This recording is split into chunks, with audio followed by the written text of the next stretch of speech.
Hello बच्चों, let's see the question. The question says, in dry ice there are blanks in between molecule. A option is ionic bond, B option is covalent bond, C option is hydrogen bond and D option is none of these. तो basically इस question के अंदर हमें बताना है जो dry ice है उसके बीच में किस प्रकार का बॉन्ड प्रेजेंट होता है। तो क्वेश्चन को सोल्व करते हैं। की कंसेप्ट क्या यूज होगा? की concept that is dry ice.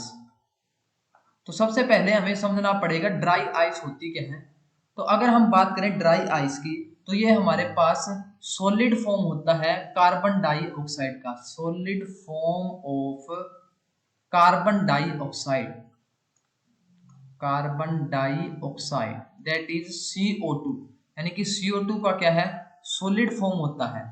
अब हमें यहाँ पे बॉन्डिंग देखनी है, किस प्रकार की बॉन्डिंग इसके अंदर प्रेजेंट होती है। तो बेसिकली क्या है, CO2 के अंदर दो हमारे पास क्या है? ऑक्सीजन है और एक हमारे पास क्या है? कार्बन प्रेजेंट है। और इन दोनों के बीच में हमारे पास क्या है? डबल बॉन्ड क्या है? प्रेजेंट होता है। और यहाँ पे ऑक्सीजन के पास क्या होते हैं? दो लोन पेयर प्रेजेंट होते हैं। यहाँ पे जो बॉन्ड प्रेजेंट होता है वो हमारे पास किस टाइप का होता है? कोवलेंट बॉन्ड होता है। ऑक्सीजन के पास क्या है? टोटल हमारे पास 6 इलेक्ट्रॉन प्रेजेंट होते हैं यहाँ पे।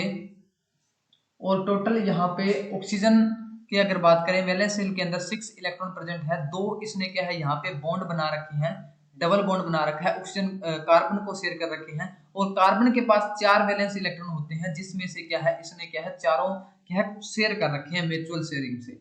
जो म्यूचुअल शेयरिंग होती है उससे जो बॉन्ड बनता है उसको हम बोलते हैं कोवलेंट बॉन्ड।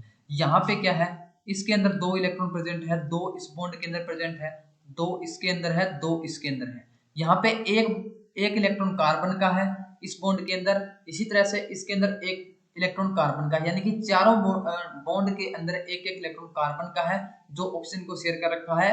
और यहाँ पे कोवलेंट बॉन्ड बना रखा है। इन यहाँ पे दोनों की क्या है? हमारे पास जो स्टेबल कॉन्फ़िगरेशन बन रही है, यानी कि ऑक्टेट पूरा हो रहा है। तो यहाँ पे अगर बात करें बॉन्डिंग की, बेसिकली पूछा गया है तो ड्राई आइस के अंदर हमारे पास कोवलेंट बॉन्ड प्रेजेंट होगा, कोवलेंट बॉन्ड। तो अगर हम ऑप्शंस की बात करें तो हमारे बी ऑप्शन में दे रखा है कोवलेंट बॉन्ड। तो अपना जो करेक्ट आंसर हो जाएगा that will be B, that is covalent bond. और अगर हम ड्राई आइस की बात करें तो ये हमारे पास क्या है? नॉन पोलर होता है और इनके पास क्या है? जीरो डाइपोल मूवमेंट होती है, जीरो डाइपोल मूवमेंट, जिसकी वजह से क्या है? इसके अंदर हमारे पास क्या होती है? जो अट्रैक्टिव फोर्सेस होगी वो हमारे पास होगी इंटरमोलिकुलर वंडरवाल फोर्सेस। तो अपना जो करेक्ट आंसर होगा B, that is covalent bond. I hope you understood it well. Thank you.